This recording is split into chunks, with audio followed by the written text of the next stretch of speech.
ప్రముఖ పారిశ్రామికవేత్త రహీం సోపి నివాసంలో శ్రీ శ్రీ శ్రీ త్రిదండి చిన్నచీయర్ స్వామిని రాష్ట్ర ప్రభుత్వ సలహాదారు షబీర్ అలీ మర్యాదపూర్వకంగా కలిశారు.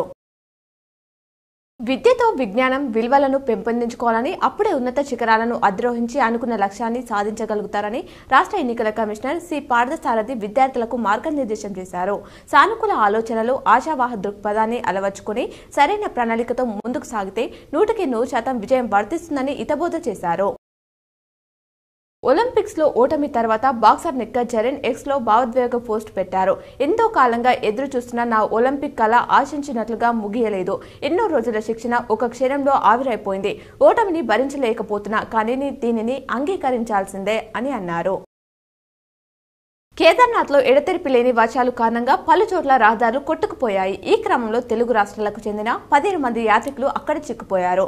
సమాచారం అందుకున్న కేంద్ర హోంశాఖ సహాయ మంత్రి బండి సంజయ్ వారిని తరలించాలని రుద్రప్రయాగ్ కలెక్టర్కు సూచించారు.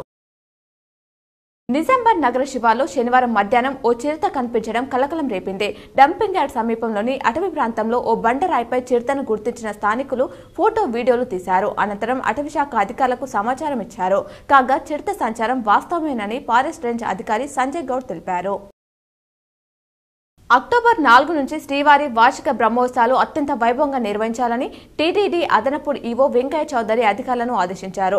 అక్టోబర్ 4న ధ్వజారోహణం, 8న గరుడ సేవ, 9న స్వర్ణరథం, 11న రథోత్సవం, 12న చక్రస్థానం నిర్వహిస్తారు. రాబోయే రోజుల్లో రేవంత్ సీట్లో సీఎంగా కేటీఆర్ కూర్చుంటారని బీఆర్ఎస్ ఎమ్మెల్యే సవిత ధీమా వ్యక్తం చేశారు.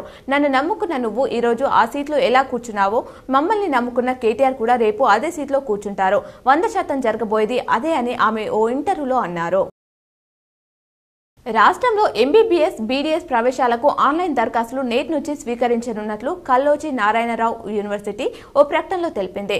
నీట్ 2024లో అర్హత సాధించిన అభ్యర్థులు యూనివర్సిటీ పరిధిలోని దంత కళాశాలలోని కన్వీనర్ కోటా సీట్లకు అప్లై చేసుకోవచ్చు.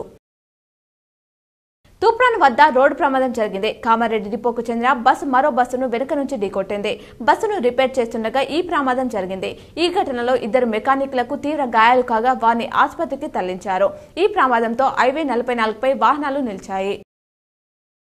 ప్రభుత్వ బడులలో చదివే విద్యార్థులు కూడా ఉన్నత స్థానాలు అధిరోహించవచ్చు అనడానికి రాష్ట్ర ఎన్నికల కమిషనర్ పార్థసారథి ఎదుగుదల చక్కటి నిదర్శనమని నిజామాబాద్ కలెక్టర్ రాజగాంధీ హనుమంత్ అన్నారు. ఉన్నతమైన రాజ్యాంగ పదవిలో కొనసాగుతూ ఎంత పని ఒత్తిడిలో ఉన్నప్పటికీ తాను పుట్టి పెరిగిన ప్రాంతం, చదువుకున్న బడిని మర్చిపోకుండా విద్యార్థులను ప్రోత్సహించేందుకు అవార్డులను అందించడం గొప్ప విషయమని కొనియాడారు.